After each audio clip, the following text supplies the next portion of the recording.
I'm changing who I am. I'm making a new plan, rearranging my life and hey everybody, EJ's Voicecast here again. Title of this episode, number 8, Peer-to-Peer. So welcome to the Voicecast. This is my journey through becoming a voiceover artist. And the segment I'm about to talk about is getting on-the-spot feedback. Something you can't do without. Real-time feedback is very important. So I attended the peer-to-peer meetup I spoke about earlier. It was quite good, quite informative. And since it was a Friday for me, Thursday back in the States, I didn't want to go in the office anyway. It was kind of a crappy week.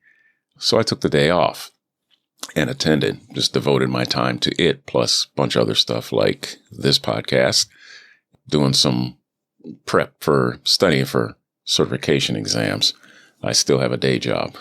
I still got to eat, pay those bills. So I got useful feedback on my delivery and useful feedback and information on what I currently started doing, which was the explainer videos on YouTube channel that I created.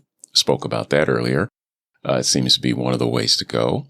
One of the other ways is been validated that Walter gave me at our meetup was doing those explainer videos, plus the ad of doing podcast intros, outros, and ad reads. Apparently that is an up-and-coming niche segment. I wouldn't call it a niche segment, but, a segment of voiceover artists doing those for podcasts. I've seen a couple. I didn't really jump onto any of them, but they exist, so I'll go looking into that.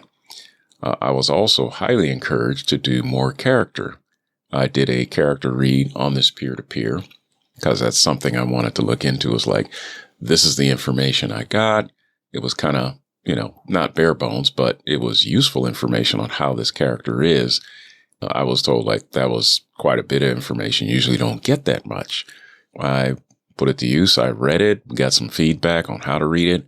It's kind of up to you, depending on how much information you get on this background on this character, as to where to go with it. So they kind of liked my take on it. They had some advice, which I took and employed, and they yeah, that sounds really good. One of the others is, get your body more into it, which I tend not to do. I tend to kind of stiffen up a little bit. That's helpful. Knowing it, yeah, I'm still doing it. My perceptions are spot on, and I need to relax and really get into it and be more normal. The others on the call, they liked my voice and encouraged that my gravelly voice, which is my normal speaking voice, which you hear here, you kind of hear that graveliness in the background, and to use it often in at least, especially characters that should have a gravelly voice. It is not my normal voice that I would use to read copy for podcasts, for commercials, or any other explainer video where it needs to be clear without the added graveliness in the background. I'm looking forward to putting out another Destiny 2 read. Hopefully, my coach basically is looking at the same thing. He wants to do character voices. He wants to be in a Square Enix game.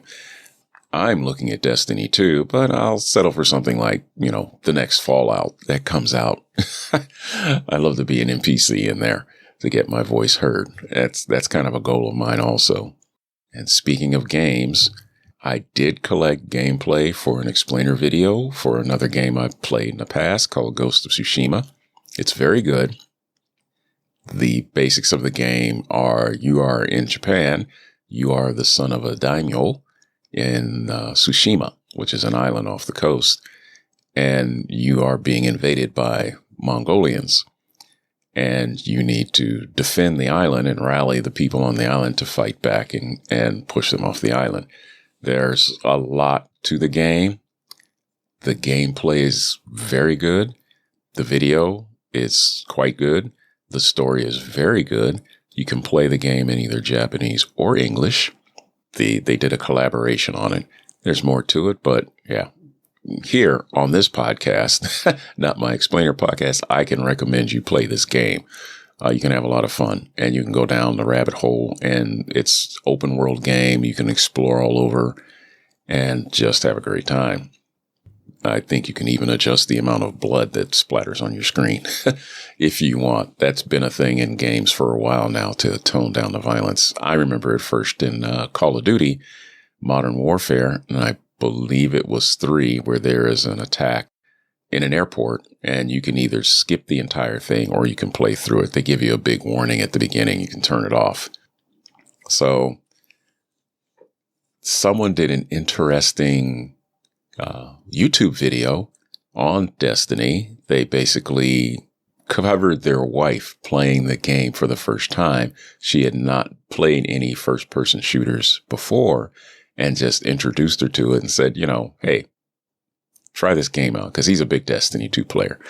So she did, and he recorded everything that she did, basically wrote it down, and the gameplay that she did, and posted it. And it's quite hilarious, but it is very true. Bungie has not done a good job in explaining how to play this game. There's no tutorial. So games like Call of Duty, they basically have a boot camp. You go in, you start the game, they tell you how to use the weapons, they give you basic strategy on how to swap between weapons, what each weapon does, how to aim, what the different things are you'll find, like different packs on the ground, med packs and things like that. And then you can look up the rest, of course, online, or just play and go, section by section and just learn it. It's quite good. That's an idea brewing in my head right now. So my takeaways from this week are to continue doing peer-to-peer sessions, even if that means taking a day off to do them, because they're quite fun and quite interesting. It's great to give feedback. It's great to get feedback. It's great to get information on how folks are progressing, what they're doing. And, the world's a big place. There's a lot of room. So, hey, why not? Yeah, I was encouraged to actually look at other folks' websites on how they do explainer videos and borrow from them. So there's a book out called Steal Like an Artist. I think I've heard of it before, but he mentioned it in the peer-to-peer, said, read it. You learn how to steal like an artist. You borrow things from other artists because, why not? As long as you're not plagiarizing their work, there shouldn't be an issue with that. As always, feedback is welcome. Subscriptions are welcome. Links are in the notes. And if you have any advice or suggestions, drop those pearls of wisdom on me. I'll take them. So thanks for joining me on EJ's Voicecast, and we'll catch you on the next episode. Bye. Let's go. Hey. Yeah, this is my life, my strife, my right to fight, to die on. And this is my game to play, to claim a brand new name. Oh, and I ain't gonna lie to you, I'm a bit nervous that I might screw everything up that I've ever done. But what's the point of living if you ain't having fun? I guess I'll try this, try that, might miss, gotta find what I'm good at. I guess I look here, look there, over where am I scared, where am I at? I gotta make it in this life, whatever makes me happy, know I'm doing things right. Sipping in the summer on a goose and Sprite, or find a nightclub for the end of the night, oh. And we all got dreams, we all want things.